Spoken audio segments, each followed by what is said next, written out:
Folks, let's go on ahead and let's talk about this Buffalo Bills and this New England Patriots. Well, no. And this Tampa Bay Buccaneers game. So I'll tell you what, I caught a lot of flack like this week leading up to the game because I put a lot of blame on this offense for Josh Allen for not particularly buying in to what Joe Brady was doing. And people were like, oh, Dan, it's not his fault. Like Brandon Beane, he didn't put a roster like with quality wide receivers around him. Like he sat on his hands. He refused to do that. And I was always of the camp of no one's coming to save us. There is no wide receiver right now that could come in and make this offense absolutely insane that could help us. So I needed Josh to go out and play absolutely perfect. I needed him to go and play like a $55 million quarterback. That's why I was giving him so much pressure. I am a Bills fan. I am not a player fan. I am a Bills fan. Okay. So if somebody is not playing to their level, then obviously I'm going to call it out.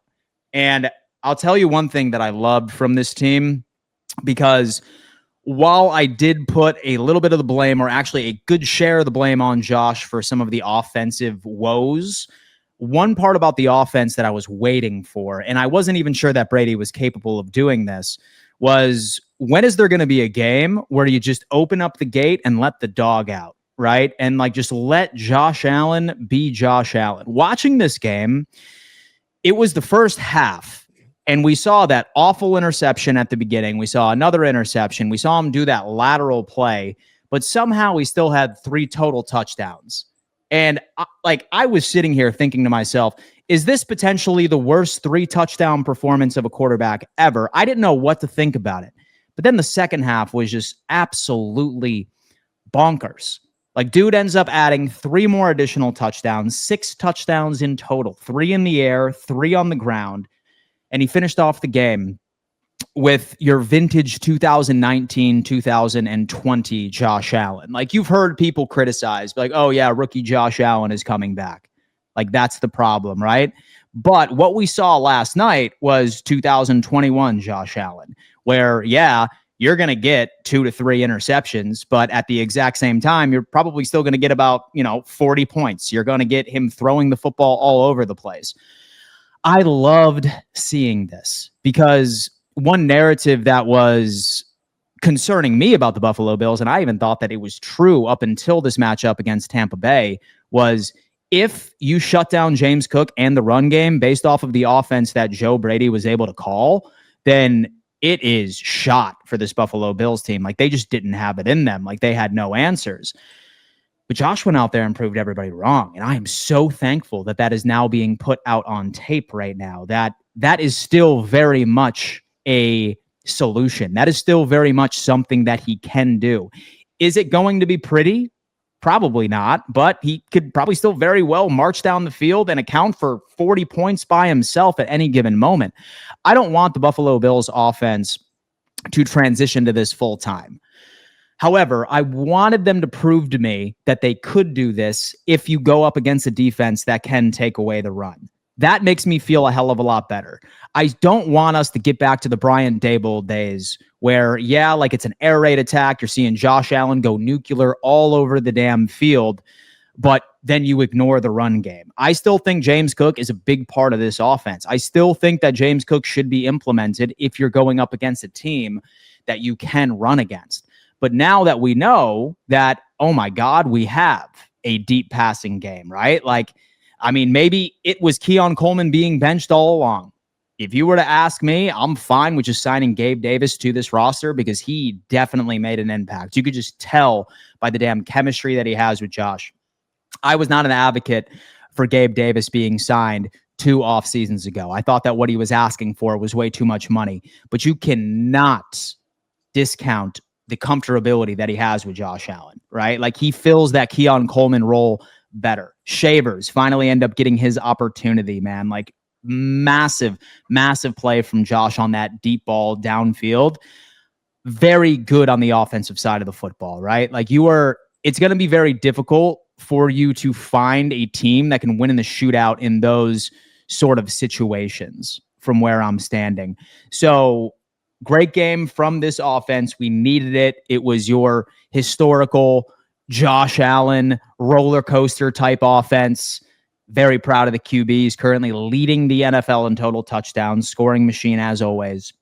And like one thing I look at when it comes into where Buffalo is right now compared to last season's, like with Buffalo is exactly where they are through 11 weeks of the season each and every single year. They are either 7-3, they are either 8-2. One year they were 5-5 at this point, 6-4. So while it feels different, it's not.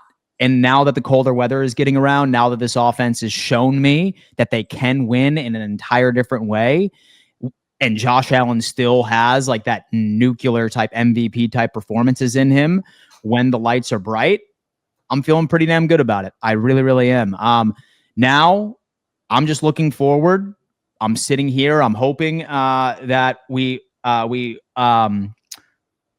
march into Houston.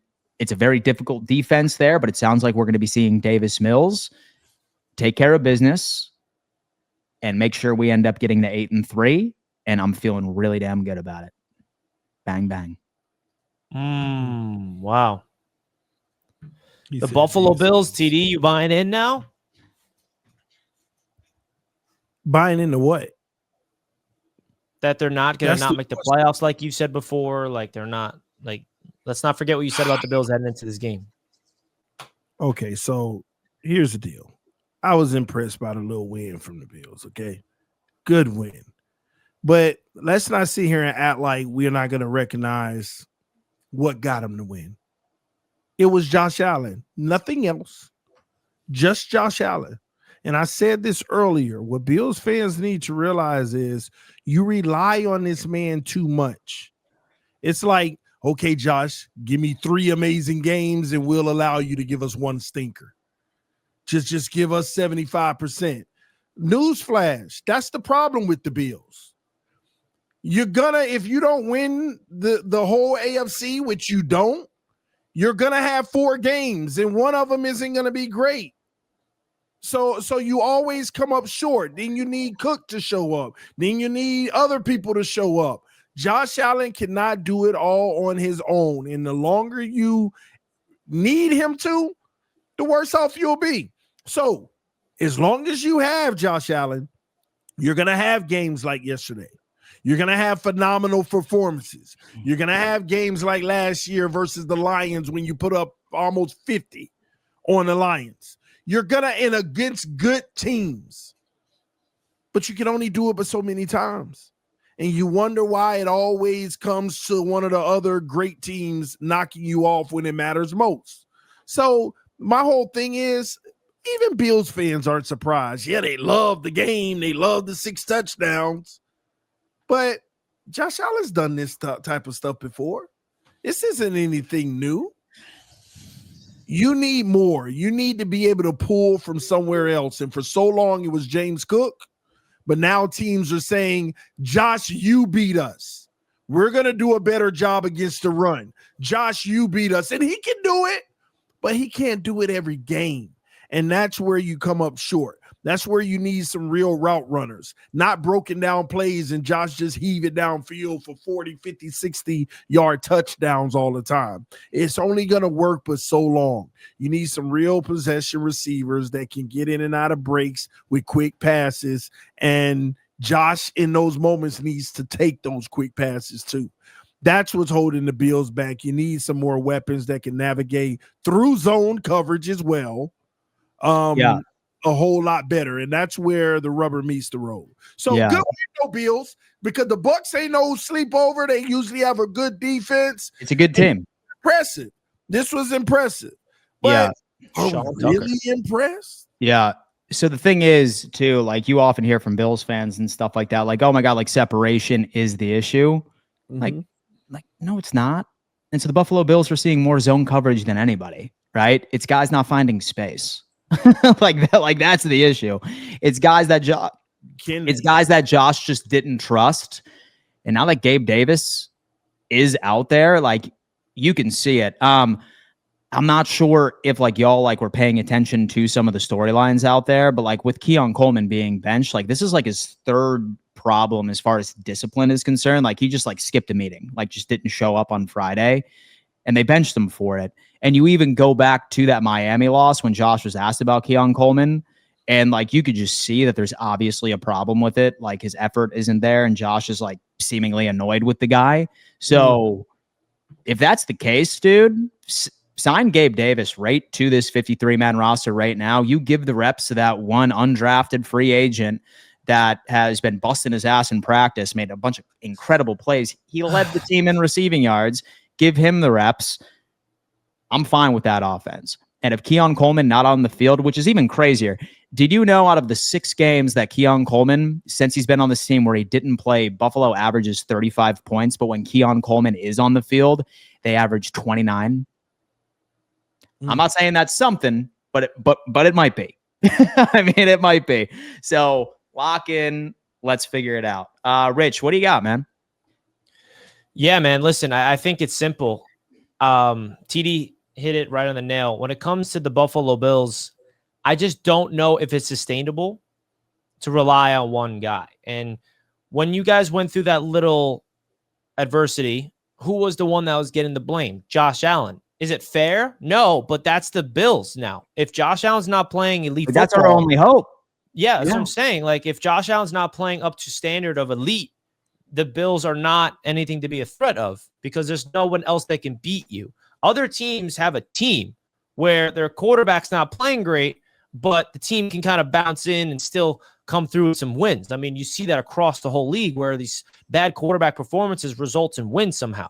So I think that's the big thing. And like going into the Keon Coleman situation a little bit deeper, like I don't want to put salt in the wound, but man, like that could have been where you got your difference maker. Like you could have drafted Lad McConkey. Like you could have drafted, not that Xavier Worthy is this world crazy explosive weapon for the Chiefs or anything. Even Ricky Purcell was on the board. Like, I don't know, man, that was a big miss by the Bills because you're missing that guy that even when Josh is not having the game, that can really just take it to another level. You have James Cook, and a big blow to the offense you can't forget is Dalton Kincaid. He kind of took on that number 1 role, and he's injured now. But at the end of the day, when Josh is on, he is a Superman. Like he's the only quarterback I can say that as Superman. Like the way he plays the quarterback position is superhero-like. Like it's just putting the cape on. I'm just gonna and it's so annoying to watch. It's like, oh, you're not doing anything. I'm just gonna like run right through you. You can't tackle me. I'm like 7 feet tall. And it's just like, yeah, this guy's built for Buffalo. He put his team on his back in that game. Had a bunch of mistakes early on, but he's like, I'm not losing this game, bro. You can tell it was in Josh Allen's mind from the opening game. Made some mistakes.